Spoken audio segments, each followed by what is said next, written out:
Bueno, estamos en una universidad con tradición y que busca modernidad, definida magistralmente por don Efraín Oroteves como el hogar donde se juntan los hombres sin distinción de procedencias para luchar contra todas las formas de pobreza, especialmente contra la pobreza interior de los hombres. Creo que ese es un mensaje para aquellos que somos egresados de esta universidad, un mensaje que define nuestra personalidad y nuestras características. Por tanto, nuestro objetivo fundamental debe ser generar conocimientos, aplicar esos conocimientos para la solución de los problemas que aquejan a las grandes mayorías de nuestra sociedad. Siguiente, por favor. Bueno, una pequeña trayectoria. La siguiente, hemos pasado por algunas universidades, como la Autónoma de México, haciendo inmunología, microscopía confocal y espectral. La siguiente, por favor. Hemos hecho Ciencia, Tecnología y Sociedad en Colombia, en Uniandes. La siguiente, por favor. Hemos hecho gestión de calidad en laboratorios, en la Católica. Bueno, y he pasado también por algunos centros de entrenamiento como en Buenos Aires. La siguiente. Y hacer psicometría analítica, que es buscar excelencia, donde se busca ya no en términos de porcentaje, sino 3.4 errores por millón de resultados. Ya no es 99% y 1%, sino 3.4 por millón de resultados. Creo que eso es buscar excelencia, y son sistemas modernos de gestión, ¿no? La siguiente, por favor. Bien, y terminamos haciendo un doctorado en salud pública, dentro de lo que es la línea de investigación científica, tecnológica y políticas públicas, que parece un contrasentido, porque generalmente la ciencia está por un lado, los científicos por un lado, los que hacen tecnología por otro y los políticos por otro lado, pero en realidad es un solo segmento. Esta nueva línea de políticas públicas basadas en evidencias es una realidad y es un nuevo paradigma y una nueva forma de hacer política, es decir, una nueva forma de encarar la problemática de las sociedades. La siguiente, por favor. Bien, la siguiente. Uno de los principales problemas que con toda seguridad cuando estamos en la Tierra es hacia dónde vamos, qué hacemos, quiénes somos, de dónde venimos. Esto tomado de unos amigos brasileños. La siguiente. Y esto es lo que quisiera rápidamente mencionar para ver el contexto. Definitivamente, desde la aparición de los primeros homínidos, cuyo registro tiene 4 millones de años, 4 millones de años antes de Cristo, miren, y cómo ha sido la génesis. Hace 250.000 años aparece el primer Homo sapiens, pero recién hace 600 años antes de Cristo, miren cuánto tiempo ha pasado, desde 250.000 años que aparecemos, a la aparición de la matemática, 600 años antes de Cristo, por primera vez tratamos de explicar los problemas a través de la lógica, a través de nuestro raciocinio. Han tenido que pasar miles de años de proceso evolutivo para finalmente comenzar a utilizar nuestro raciocinio. En esta lógica aparecen los renacentistas, pero es gracias a Bacon, a Descartes y a Galileo que contamos con una herramienta de la modernidad, que es el método científico. Una herramienta de la modernidad que ha cambiado dramáticamente el mundo. Y miren, en tan corto tiempo, ¿por qué señalar y reforzar que son millones de años? Y miren, con el advenimiento del método científico de 1650 para adelante, es decir, en menos de 300 años, hemos ingresado a un nuevo tipo de sociedad que se llama la sociedad de conocimiento. La siguiente, por favor. Aquí tenemos, y gracias a Bacon, Descartes y Galileo, y creo que los reconocemos de alguna manera. La siguiente, por favor. Francis Bacon escribió Novum Organum, la nueva lógica. Aristóteles escribió órgano, la lógica. En cambio aquí, en este tiempo, Bacon ya y planteaba, y de manera concluyente decía que hay que destacar el papel de la observación, la experimentación, la inducción. En tanto que Descartes, que decía primero pienso, luego existo. En tanto que la filosofía de nuestra universidad es contraria. Dice primero la teoría y luego la práctica. En cambio nosotros decimos primum vivere deinde filosofare. Primero la práctica, luego la teoría. Teoría que no es validada por la práctica social, es puramente teoría, no sirve. Entonces, esta universidad tiene un sentido contestatario, incluso con lo cartesiano, y eso marca profundamente su génesis. La duda como punto de partida, la deducción como método de análisis y la revisión constante de lo que se estudia. En tanto que Galileo, que escribió en Siderius Ductius, enfatiza en que la experiencia científica se genera a través de modelos matemáticos y planteó la importancia de la formulación de la hipótesis. Bien, en realidad esto es una nueva lógica de pensamiento, que la hemos sintetizado y la escuchamos desde primaria. La observación, la formulación del problema, el planteamiento de la hipótesis y finalmente la experimentación. Aquí están desperdigados, pero miren cuál fue la gran contribución y de señalarlos esos 4 grandes derroteros que finalmente se han constituido en una herramienta muy potente. La siguiente, por favor. Decimos nueva lógica de pensamiento porque lo que venimos observando y cuando se da ese binomio de sujeto-objeto, comenzamos a observar y nosotros reparar algunas características que pueden presentar, ya sean materiales, ya sean los fenómenos sociales, los problemas sanitarios, medioambientales o de nuestro pensamiento. Y nos damos ya sea una relación objeto-sujeto o sujeto-sujeto. Y en ese contexto, básicamente lo que busca la ciencia es que viendo el fenómeno, en este caso, por ejemplo, la corrosión, que es lo primero que nosotros vemos, a partir de la corrosión, que es el fenómeno, lo visible, llegar a lo no visible, que es la esencia. Eso es lo que hacemos y buscamos. Pero primero nos damos cuenta que algo está ocurriendo en la sociedad, con una persona, o en el medio ambiente, o en el cerebro de alguien, a través de su manifestación, a través de las características que se van a presentar. Y es en función, a través de estas características, que vamos a llegar a la esencia. Y cuando llegamos a la esencia, en realidad, al haber entendido esa dinámica, finalmente podemos lograr una gran transformación. Transformación en lo físico, social, sanitario, medioambiental, o en el pensamiento.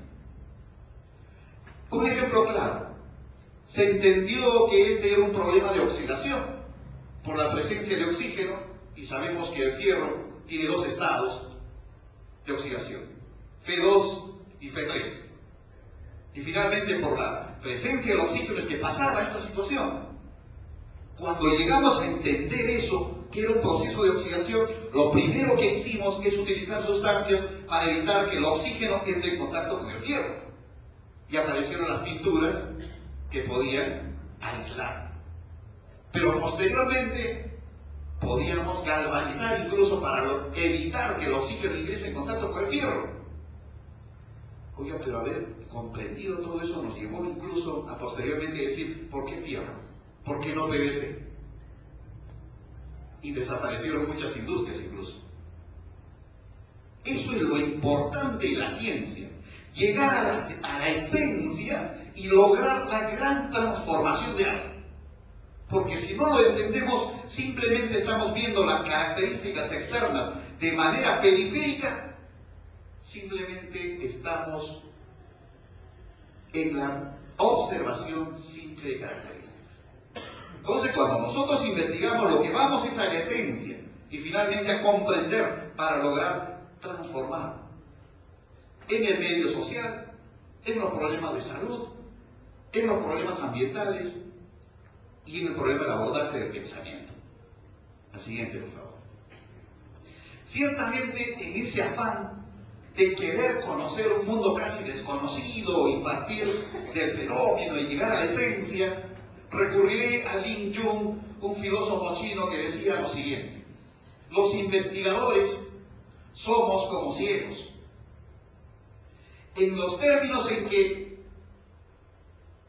nosotros, si le preguntáramos a cada uno de ustedes cómo es el animal X, Y, Z, y les pidiera que pudieran ustedes describir ese animal, con toda seguridad que no lo harían, porque no lo van a encontrar ni se van a imaginar. Lo mismo nos pasaría si fuéramos ciegos y le diríamos, oiga, ¿cómo es usted un elefante? Si usted no lo ha visto, si no se lo han contado. Si no se lo han descrito, usted no podría imaginarse cómo es eso. Es en el problema social, es en el problema ambiental, es en el problema sanitario, etc. Entonces, pero esos ciegos podrían ir por aquí y coger entre varios y hacer una descripción. Y finalmente decir el elefante era una cosa peludita, con una cosa media que parecía un palo o algo así. Hicieron un buen abordaje y lo van a publicar. Es parte de la verdad. No es la verdad toda, pero es parte de la verdad. Pareciera que el elefante no es todo así. Pero otros irán por aquí y finalmente cogerán una cosa rugosa, con 2 agujeros, etc. Y también lo publicarán. Y finalmente tendrán la descripción de una parte más del elefante. Y finalmente así abordarán cada una de las partes y finalmente trataremos de modelar cómo es el problema físico, cómo es el problema sanitario, cómo es el problema ambiental a partir de cada una de estas observaciones. Por eso la ciencia es una construcción colectiva y una construcción que se va validando. Puede alguien modelando decir, no, los colmillos están por aquí en la parte superior, pero posteriormente otro dirá, eso no es así porque lo he logrado demostrar de que estaba equivocado. Por eso que el conocimiento en ciencia no es absoluto, es completamente relativo. En ese contexto, permanentemente estamos modelando lo que vemos y los científicos observamos partes y finalmente vamos hacia el todo. La siguiente otra. Y esto es lo que ocurre cuando a partir de algunas características comenzamos a modelar, precisamente coincidiendo con lo que ha mencionado el colega Miranda. En el laboratorio del doctor Maxime Wilkins, Rosalind Franklin tomó esta foto de difracción de rayos X del ADN, de la estructura del ADN. En el año 51, esto era lo que había sobre el ADN, esta foto. Y varios grupos de científicos comenzaron a modelar cómo sería, en base a conocer la composición química, etc., cuál sería el modelo. Linus Pauling por un lado, Watson y Crick por otro. Linus Pauling galardonado ya con el premio Nobel de Química y un premio Nobel de la Paz, doblemente. Linus Pauling decodificó la estructura tridimensional de la mioglobina. Y a través de él trató de trascender y envió a su hijo, a Linus Pauling Jr., a la Universidad de Cambridge, para que pudiera decodificar, y ellos, padre e hijo, postularon que el ADN es una triple hélice. Esto seguramente por la concepción de que si las proteínas tenían por lo menos 20 aminoácidos, para ver la complejidad de la vida, imposible, decía, que 4 bases nitrogenadas nada más pudiera estar señalada, que está el secreto de la vida. Pero miren, Watson y Crick decían que era doble hélice. Aquí eran 3 y aquí eran 2. Viendo uno mismo, estamos modelando unos 3, otros 2. De igual manera, cuando estamos ante un problema social, unos modelarán de una manera, otros pensarán de otra manera, cada uno desde su perspectiva. Pero definitivamente, la verdad es una. Y eso es lo que ocurre en el contexto, y posteriormente en la revista Nature, en la misma revista en la que se publicó el secuenciamiento del genoma de la papa, donde la Universidad de Guamán es actora, el año 1953, el 25 de abril, se publicó solo esta carilla, la estructura molecular de los ácidos nucleicos, y por esta carilla, por eso los trabajos no tienen por qué ser tan extensos, tan voluminosos. Un maestro decía, cuanto más voluminoso, más sospechoso. Y a veces eso ocurre, porque a veces se ha bajado, no se ha procesado, no se ha sistematizado, simplemente está anillado y trae puro relleno. En cambio, cuando se ha sistematizado, se ha seleccionado, se ha filtrado, finalmente a veces es muy compacto, muy sintético, pero valiosísimo. En ese contexto, este es el trabajo de Watson y Crick. Y miren, ellos el año 1953 publican esto y finalmente recién reciben el premio Nobel en el año 62. 53 lo están publicando y en el año 62 recién están recibiendo. La ciencia es así. Esto es una tesis, es la prueba de algo, pero finalmente tiene que ser cotejada, validada en diversos escenarios. Todo el mundo se lo quería traer abajo, porque Watson tenía 28 años. Y indudablemente Linus Pauling pues tenía mucho más autoridad como para hablar y decir que ya era premio Nobel 2 veces. ¿Y quién le iba a creer a Watson con 28 años? ¿No? Pero miren, 9 años de querérselo traer abajo y finalmente todo el mundo dijo, efectivamente es una doble hélice. Y les confirieron el premio Nobel de Fisiología y Medicina. Precisamente Watson condujo el programa Hugo, que es el programa del genoma humano, pero renunció porque había muchos intereses de por medio. Los genes son patrimonio de la humanidad, pero había mucha industria que estaba patentando genes, es decir, estableciendo propiedad sobre el genoma, que es un patrimonio de la humanidad. Por esa razón, él renunció a ese programa por unas cuestiones de incompatibilidad pues, de orden ético. El siguiente autor. Con esta premisa queremos ingresar a esto que se ha denominado la sociedad de conocimiento y de información. Siguiente autor. Como decía Toffler en la tercera ola, hemos pasado de la era agrícola, donde la tierra, el trabajo y algo de conocimiento tenía altísimo valor, para posteriormente ingresar a la era industrial, donde el capital, el trabajo y el conocimiento ya se posicionaban, y hemos ingresado a la era del conocimiento, donde este intangible es el que marca el desarrollo de las sociedades. La siguiente. Tanto es así que ha generado este cisma, porque el conocimiento se duplicaba a una velocidad baja, por primera vez se duplicó en 1750, una segunda duplicación en el 900 y en la tercera duplicación en 1950, cada vez en menos años. Hoy los conocimientos se duplican cada 4 años. Por eso es que usted ingresa a Google y pone cualquier palabra y va a encontrar millones, cientos, miles de información. Y ciertamente Google trae cualquier cosa también, ¿no? Es como cuando el hueco viene y puede traer de todo. Ciertamente hay que ingresar a buscar información científica en base de datos y bases de datos muy confiables. Entonces, se dice que el año 2020, cada 73 días se duplicaría el conocimiento. Oiga, ¿qué competencias nuevas tenemos que adquirir en la universidad ante esta nueva situación? Antes podíamos tener y memorizar algunas cosas. ¿Podríamos memorizar lo que ocurre aquí? Imposible. Por eso es que las nuevas competencias, en primer lugar, tienen que ser ubicar y seleccionar información altamente relevante. Si usted no tiene esa capacidad de seleccionar y ubicar información altamente relevante, va a estar leyendo cualquier cosa y perdiendo su tiempo.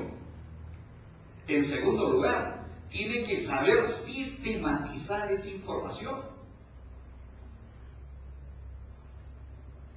Si nosotros alineamos esto con los procesos de acreditación en universidades, dicen que los estudiantes tienen que comenzar a publicar trabajos de investigación científica, estamos hablando de pregrado, en revistas indizadas de circulación internacional.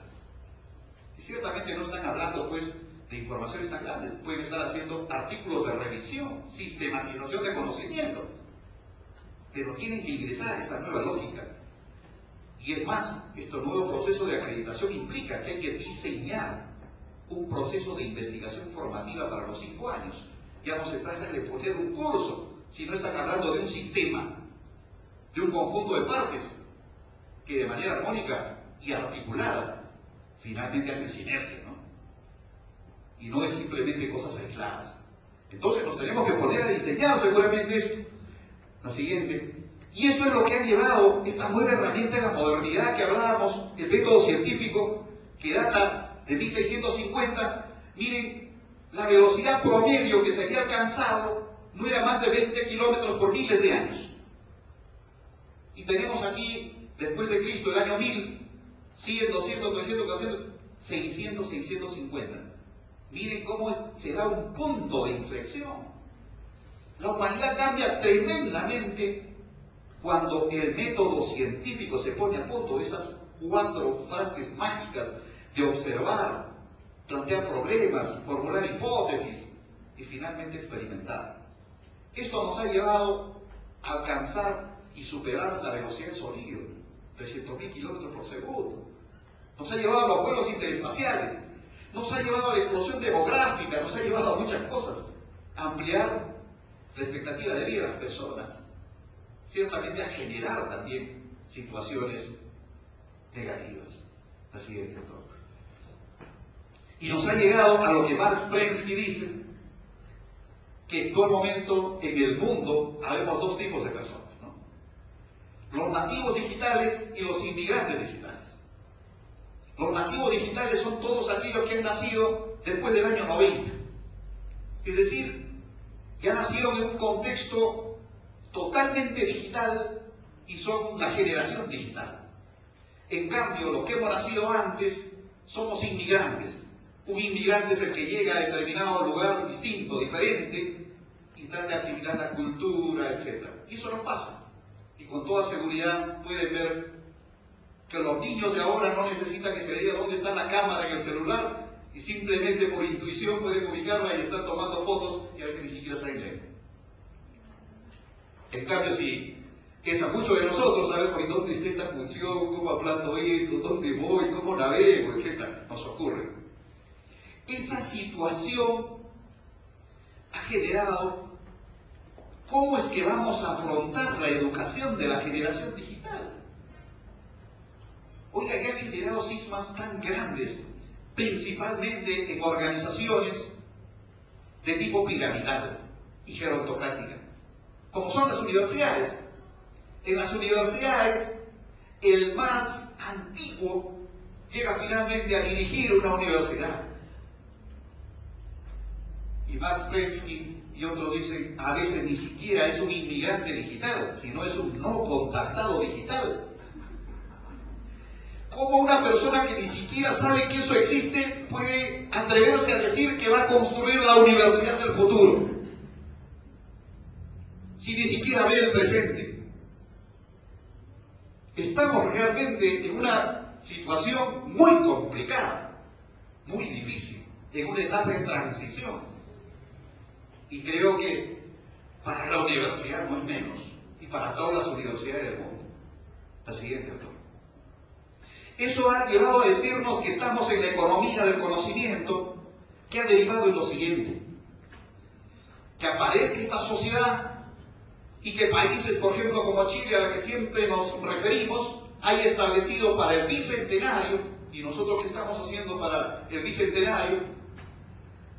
2.500 becas anuales, por ejemplo, para que los chilenos vayan a estudiar maestrías y doctorados en las 20 mejores universidades del ranking mundial, no a cualquier universidad. Política de Estado, porque ha entendido realmente cuál es el impacto trascendental, ya ni siquiera de la ciencia y la tecnología, sino de una mutación de ella que se denomina tecnociencia, que está aliado totalmente con otras esferas, mientras que nosotros estamos por beca de 18, ¿no? Esas son las brechas que se han generado y creo que tenemos que atrevernos a ir cada vez más. Yo lo digo públicamente, yo voté por Ollanta, pero voté cuando en su programa de gobierno decía que iba a crear el Ministerio de Ciencia, Tecnología e Innovación. Pero hasta este momento realmente es una excepción. Algunas cosas. Bueno, Gisela Ortega, nuestra amiga, que trabajó con nosotros en el problema general del Genoma de la Papa, es la presidenta del Consejo Nacional de Ciencia y Tecnología. Debería haber sido la primera ministra de Ciencia y Tecnología del país. Y creo que mérito no le falta. Eso, 15 años de dirigir el programa de Genoma de Arroz en Francia. Y realmente creo que lo que han hecho los colegas es algo muy meritorio, algo muy trascendental y que va a tener una repercusión no para solo Huamanga, para la humanidad toda. Entonces, se nos dice que se han generado dificultades en el mundo, donde Grecia, Norteamérica y otros tienen dificultades, pero la misma Fundación Nacional para la Ciencia norteamericana dice que el problema es que Estados Unidos ha perdido competitividad en artículos científicos y en nivel de estudios técnicos. Y dice que ese es el principal problema, no es la cuestión hipotecaria ni cosa por el estilo, que en realidad este sería el fondo del problema. Y eso se traduce con esto: Microsoft contratará 1000 ingenieros en China, ya no en Norteamérica, ya no en Inglaterra, donde están las primeras universidades del mundo, ya no en Japón. La siguiente, doctor. Esa situación marca pues una diferencia entre pobres y ricos. El asunto de cómo hacemos el abordaje y cómo gestionamos el conocimiento. Esto es Corea, que estaba en esta situación como Ghana. Ghana sigue en lo mismo. Nosotros también éramos primarios exportadores y teníamos esa misma economía por el año 62, pero Corea ahora tiene un Producto Bruto Interno en miles de dólares alto, atribuido al conocimiento, atribuido al capital humano y físico, en cambio que Ghana sigue en lo mismo. Y nosotros también. Así es. Y esto es algo en el cual hay que reparar mucho, y decíamos esas brechas, ¿por qué Estados Unidos pierde? Miremos acá. El círculo continuo, o bueno, las líneas continuas, mejor, son las investigaciones publicadas en el año 2009. Y las punteadas son las publicaciones hechas en el año 2000. ¿En qué parte del planeta ha habido una explosión realmente de generación de conocimientos y tecnologías? En Estados Unidos, miren, no ha avanzado gran cosa. Brasil, miren aquí Reino Unido. En Rusia casi nada. En la India, por eso el boom del software y todo esto. Y miren China. Han pasado del año 2000 de 24.000 publicaciones a 120.000 publicaciones. Por eso que los chinos vienen y se compran Toromocho a través de Chinalco, y por eso los chinos van a hacer un nuevo canal por Nicaragua para ya no usar el canal de Panamá. Es la economía del mundo en ese momento. Es la economía del mundo. La ciencia y la tecnología marcan el desarrollo de las economías y el desarrollo de los pueblos. Y creo que eso tiene que ser entendido de manera clara. Y más aún en los espacios como este de maestrías y doctorados, en los cuales tenemos que tener pensamiento estratégico y utilizar estas herramientas de la modernidad para llevar a la sociedad a otros niveles de desarrollo. Y no seguir haciendo las cosas que hacemos siempre. Así que se ha mencionado ya de manera repetitiva, en realidad, que sin conocimiento no hay desarrollo socioeconómico, y que la educación superior son fundamentales para la construcción de una economía basada en el conocimiento. No hay otra salida. Y el rol de la universidad en este contexto, la siguiente, ya lo marcó todavía en 98, cuando la UNESCO señalaba que los países que no tienen instituciones de educación superior sólidas, que puedan formar una masa crítica calificada, no podrán tener pues, un auténtico desarrollo endógeno y sostenible que nos permita acortar estas brechas. Esto está conocido. ¿Y qué estamos haciendo para eso? La siguiente. La importancia de la investigación científica es vital, y precisamente en los posgrados es donde se debe enfatizar tremendamente. Y el gran problema seguramente es a raíz de la discusión de la ley universitaria, si el bachillerato es automático y algunos se titulan por examen de suficiencia cuando han hecho tesis, pero hacen maestría, tampoco saben hacer una tesis, y finalmente cuándo van a generar conocimiento, cuándo van a aplicar esos conocimientos. Por eso es que yo digo, de manera personal, tesis para el bachillerato. Ahí comienza. porque luego viene la maestría y ya sabré cómo generar conocimiento, cómo hacer investigación, porque lo otro creo que no es conveniente. Miren, esto cogiendo a Laje dice lo siguiente, que la capacidad de leer y escribir, indudablemente que en épocas antiguas fue privativo de un sector de la sociedad. Y la necesidad de formas más sofisticadas de producción forzó que la capacidad de leer y escribir se extendiera y formara parte de la cultura general. Ahora, la capacidad de leer y escribir se dice que debe ser universal. Igual sucederá con la investigación científica. El método científico de pensamiento, en definitiva, no es otra cosa que una forma organizada y más eficiente de adquisición de experiencias y conocimientos por el hombre. No es tanto como más sofisticación experimental, procedimental, de laboratorio siquiera. El método científico se imagina erróneamente por muchos como la utilización de equipos sofisticados de observación en complejos laboratorios. Pero ello es solo el componente instrumental. Primero lo tenemos que tener claro acá. Si no lo tenemos claro aquí, finalmente de nada podrá servir incluso los recursos económicos que pudiéramos tener. Lo esencial no está ahí, sino en la estructuración del proceso intelectual con el que se organiza, se hace y se analiza la observación de la realidad. Esta es la verdadera adquisición cultural de los tiempos modernos. Y creo que algunos filósofos están hablando que estamos ingresando a la etapa del Homo sapiens scientiarum. De modo tal, así como el Homo habilis podía tener la posibilidad de utilizar algunas pequeñas herramientas para solucionar sus problemas, el ser humano que no sepa utilizar estos derivados de la ciencia y la tecnología, finalmente va a quedar fuera del contexto de la humanidad. Siguiente.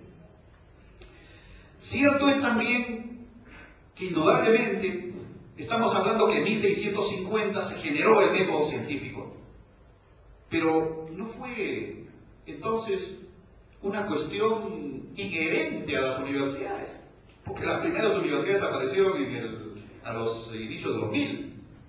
Entonces muchas, ni de nuestras universidades, porque San Marcos en 1551 y San Cristóbal en 1677, y recién el método científico, este instrumento de la modernidad, estaba a punto en 1650. La primera vez que una universidad incorpora la investigación científica como parte de su quehacer y función fundamental fue en la Universidad de Berlín en 1810. Entonces estamos hablando de 1650, recién a la universidad se incorpora el quehacer científico en 1810. Algunos analistas señalan que a la Universidad Peruana se incorpora recién en el año 69, porque lo otro no era una cuestión sistemática, metódica, fuerte, sino simplemente era una cuestión intuitiva, sistemática. Porque recién lo tenemos aquí en 1810, ¿y cuántos años habrán pasado para finalmente? Quizá esa sea la explicación. Dicen que no manejamos esa herramienta de la modernidad tan convincentemente, con tanta maestría, ¿no? Porque nos hemos empantanado en el asunto de generar los conocimientos y no en la aplicación de los conocimientos. Dicen los expertos que todos nosotros somos expertos en generar problemas y en caracterizar problemas, pero nunca hemos entrado al terreno de las soluciones, o muy poco. Eso es otro nivel de conocimiento, porque la investigación científica es la caracterización de la realidad, la descripción de la realidad, la explicación de la realidad, el conocimiento de la realidad y la identificación de los problemas. Pero la investigación tecnológica es el uso de esos conocimientos para la solución de los problemas. Pregunto, ¿alguien ha llevado algún curso alguna vez que se denomine investigación tecnológica? Ninguno. Yo he revisado todos los planes de estudio de esta universidad, no hay. Y de muchas universidades grandes del Perú. No se enseña a aplicar los conocimientos para la solución de los problemas. Algunos dicen que eso no es gratuito, porque el día que aprendamos a solucionar nuestros problemas, le dejaremos de comprar los paquetes tecnológicos a alguien, dejaremos de depender económicamente, que saber investigación tecnológica es emancipador y por eso es peligroso, porque rompemos los lazos de dependencia. Si dijera hoy mismo, vamos a hacernos un reto y nos traen un libro de investigación tecnológica, en el Perú no hay. Todos estamos en ciencia, metodología, etc. Y la mayor parte de los libros escritos por epistemólogos y no por investigadores. Y creo que esa también es otra deficiencia. Porque si le dijéramos a un experto cómo opera usted, cómo cura usted, lo haría y sabría su lógica. Pero otra cosa es que lo haga alguien que nunca lo ha hecho. Simplemente se imagina cómo es. Claro, puede conocer metodología, puede conocer muchas cosas. Es decir, la investigación tecnológica no está totalmente todavía bien establecida y no se nos enseña. Tanto es así que los brasileños dicen lo siguiente. En los proyectos de investigación tecnológica, ¿cómo va a haber pues marco teórico? Porque ya no es teoría. Ya no es teoría. Más bien que la aplicación de las teorías. Entonces, dicen los brasileños, en ese contexto estamos hablando del estado de la cuestión, estamos hablando del estado del arte. Y cierto, en la investigación científica nuestra máxima aspiración es buscar publicar.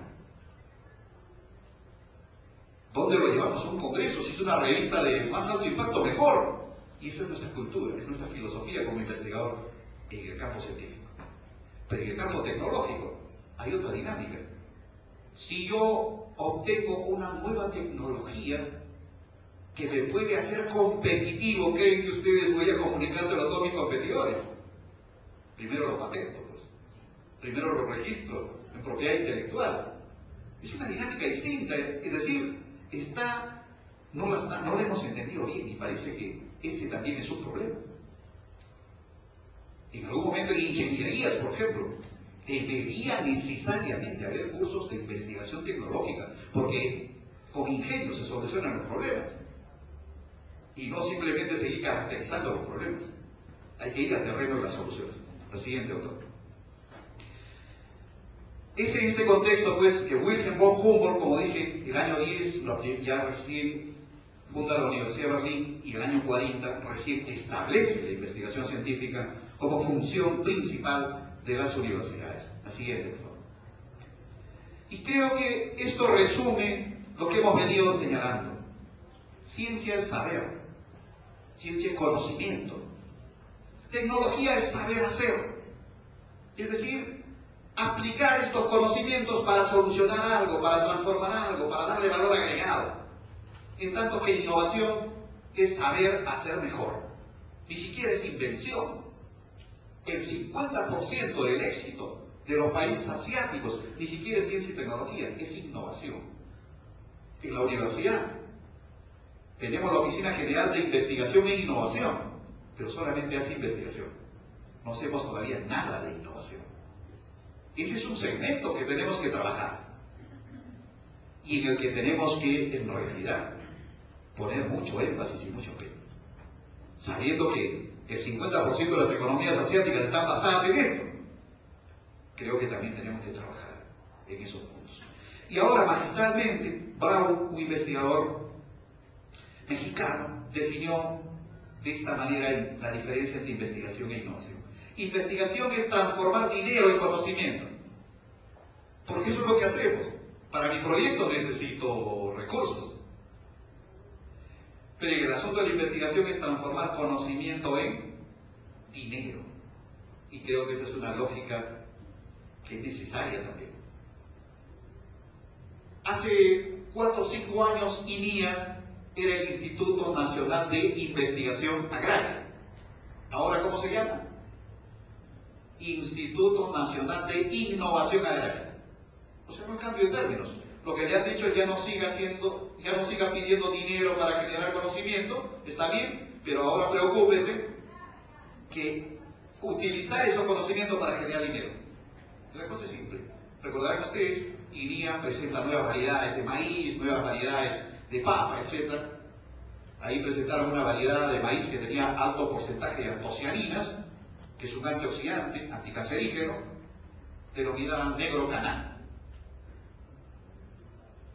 Ahora el asunto es, lo que le han dicho es lo siguiente: está bien, pues usted ya generó, ya utilizó bastante dinero para generar ese conocimiento, para saber y para tener una nueva variedad.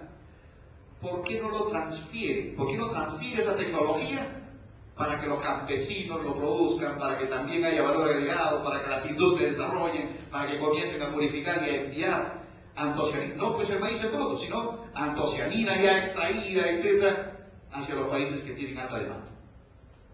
Y eso es lo que les han dicho.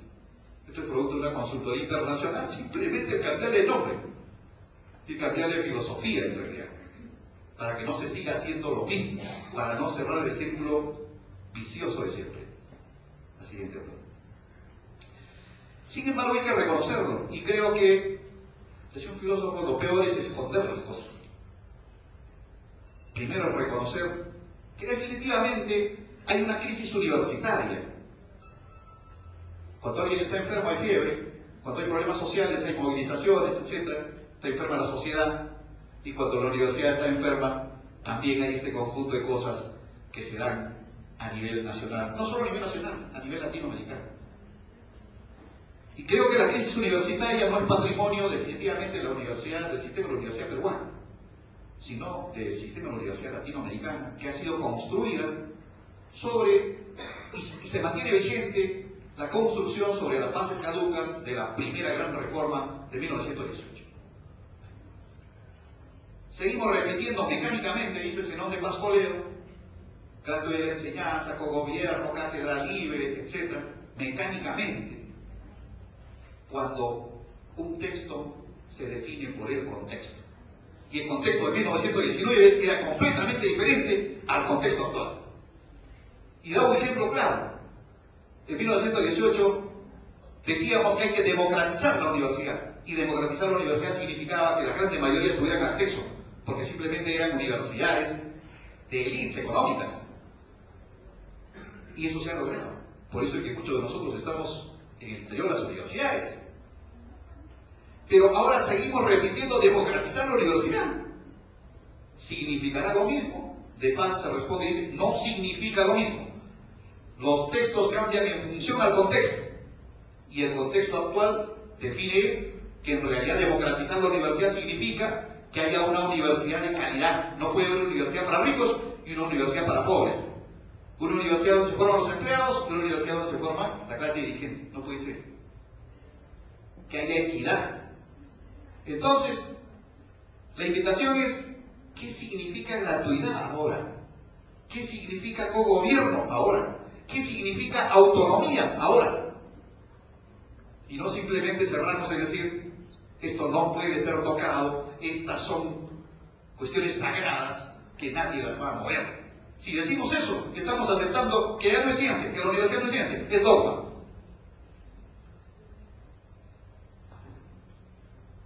Esto lo dijo un filósofo español, Ortega y Gasset, hace muchísimos años. La universidad es una de las organizaciones más conservadoras, que reproduce sus ritos y algoritmos década tras década, resistiéndose al cambio a tal punto que se ha llegado a decir que hacer cambios en las universidades es como remover cementerios. Con razón o no, lo dejo al juicio de cada uno de ustedes. La siguiente, por favor.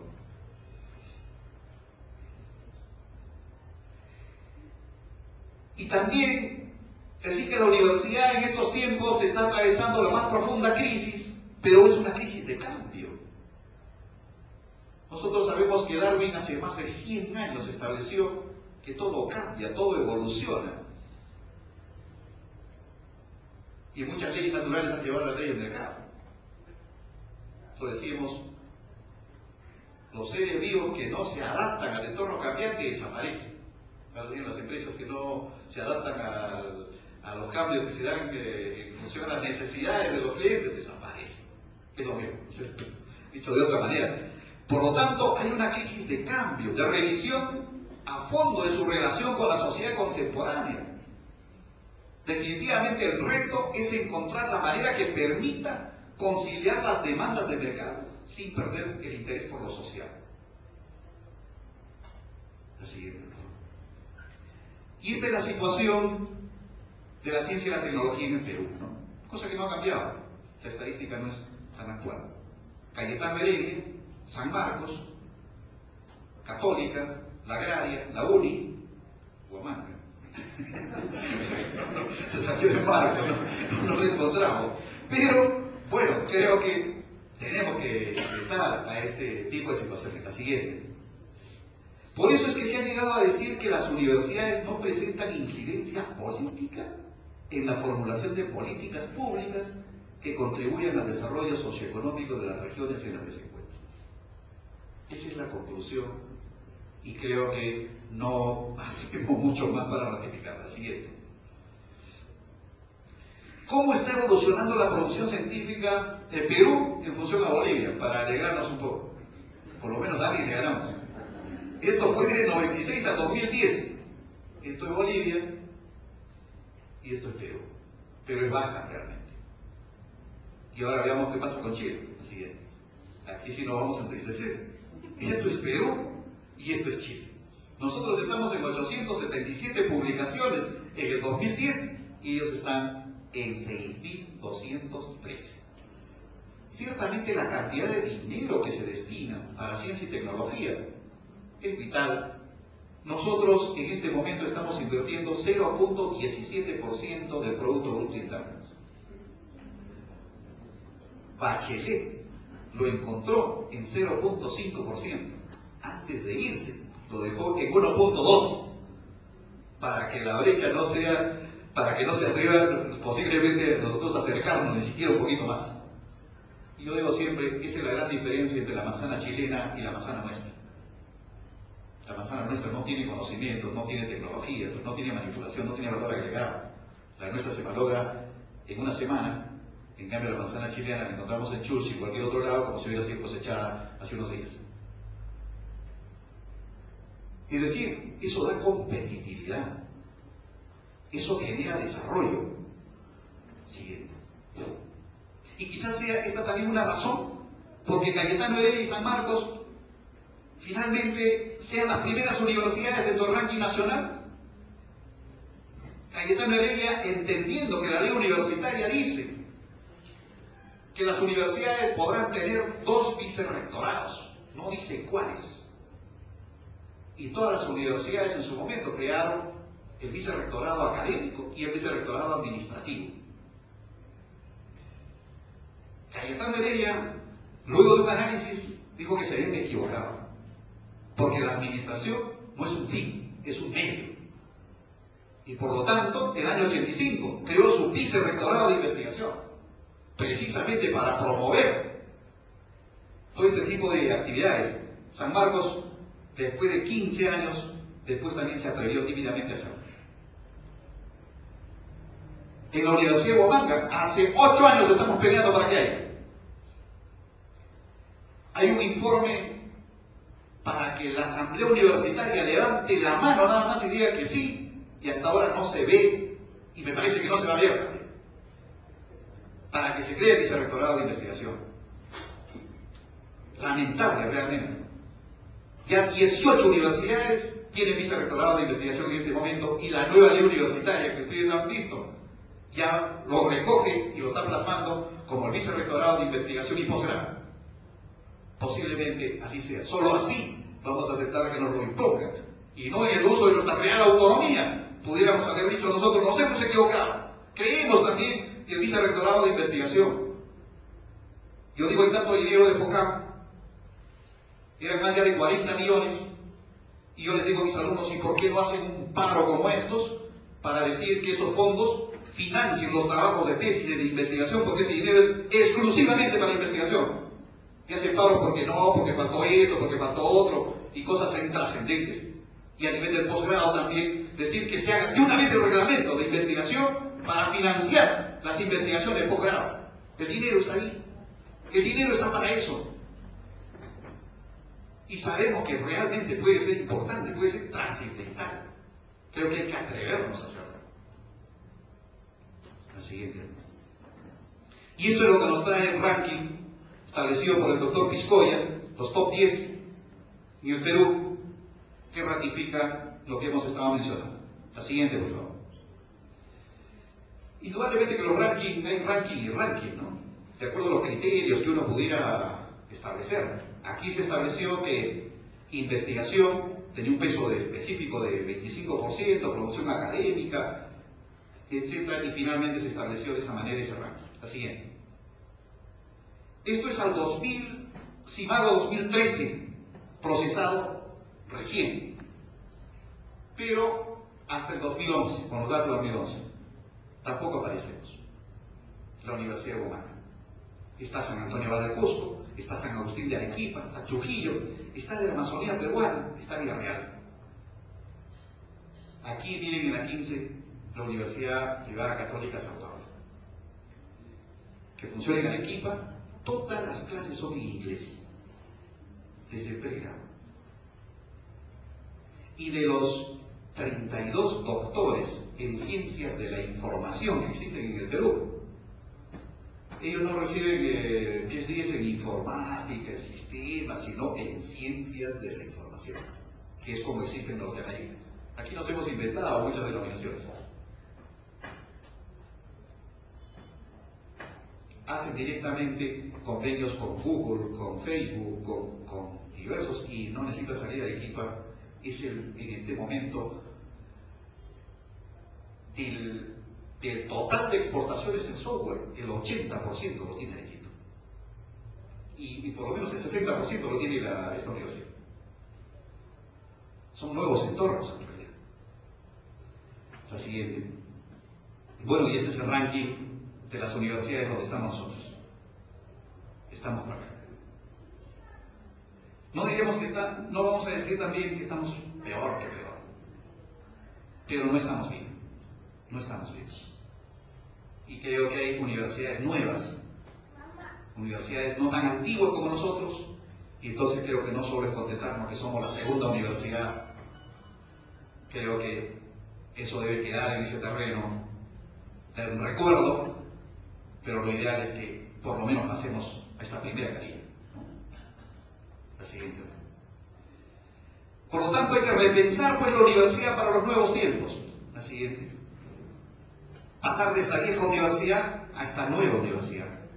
Una universidad centrada exclusivamente en la formación profesional, como lo es en todo el país, como lo es en la mayor parte de Latinoamérica, a una universidad centrada en la generación de conocimientos, y que una consecuencia de la generación de conocimientos vaya a constituirse la transmisión de conocimientos para la formación profesional y la transferencia de conocimientos para el desarrollo social. Ese es el gran reto, que la universidad esté centrada en producir conocimientos para transmitirlos como una consecuencia de eso para la adecuada formación profesional y para transferir esos conocimientos para generar desarrollo social y económico. Sí. Ciertamente es una cuestión de cambio y adaptarse a esos nuevos entornos. Octavio Paz, premio Nobel de Literatura mexicano, decía: las masas más peligrosas son aquellas que tienen inyectadas en sus venas el miedo al cambio. Es natural el miedo, pero también hay que verlo como una posibilidad, como una oportunidad. La siguiente. Una universidad en la que está centrada y está formando, como dice, estos son resultados del informe de Nicolás Lich y Simón de Paz, los que intentaron la segunda reforma de la Universidad Peruana, y se está formando de empleados o más propiamente desempleados. Hay una transmisión mecanicista de conocimiento, la proyección social está desvinculada de su entorno, no hay una efectiva transferencia de ciencia y tecnología, y las investigaciones sin impacto social y económico, y hay ausencia de políticas que la prioricen. Siguiente. Lo que se busca, pues, es que el elemento central sea la investigación, y la investigación científica tecnológica sea una investigación de alto impacto. En la formación profesional se formen emprendedores, se formen líderes, y que haya una transmisión de conocimiento basada en las evidencias. Yo me atrevería a decir que la Universidad de Huamanga tiene que pasar del paradigma de luchar contra la pobreza al paradigma de generar riqueza. Así como es un juego de palabras. Cuando decíamos cambiar de investigación e innovación tiene un profundo significado, finalmente. Porque creo que nos hacen falta nuevos paradigmas para lograr esto. La siguiente, por favor. Y tanto cambio hay que esto puede graficar que los cambios son dramáticos, ¿no? ¿Por qué hay que tener estos cambios? Algunos nos alegramos con los cambios. ¿No es cierto? ¿Por qué hemos de temer? Le decía George Herbert. En 1920 había esto, y luego, ¿qué vendrá en el 2020? Pero cambios con toda seguridad. El siguiente, por favor. Es decir, pues, la universidad tiene que adaptarse precisamente a esos cambios que se dan en su entorno. Si no, vamos a correr riesgo pues, de los dinosaurios, ¿no? Nos vamos a extinguir, ya que no nos podemos adaptar a esos cambios. Y una frase más, Einstein decía, no hay peor locura que querer cambiar haciendo siempre lo mismo. Seguimos repitiendo lo mismo, haciendo lo mismo, y no hay cuándo se cambie. La siguiente, por favor. Bueno, y lo que se ha señalado es que en el Perú en realidad tiene que haber una interacción entre la academia, la industria, el Estado. Pasando de un modelo simplemente plano, lineal, a un modelo de triple hélice, así lo han denominado sus autores. No es porque coincidimos con el Linus Pauling, lo que respecta a la triple hélice, pero también hay este tipo de planteamientos de generar nuevos modelos de gestión para que la ciencia y la tecnología sirvan el soporte dentro del desarrollo de las sociedades. La siguiente. Y de modo tal que el crecimiento económico tenga pues su repercusión en cambios tecnológicos, el desarrollo de las capacidades humanas. La siguiente. Y esto es lo que nos ocurre. Pero ¿cómo? Debo seguir temblando por si de nuevo hay crisis económica que nos permitan que me puedo desarrollar. Y diríamos, pues hagan algo, pues, ¿no? Y la empresa no se da cuenta ni busca oportunidad para enlazarse con la academia.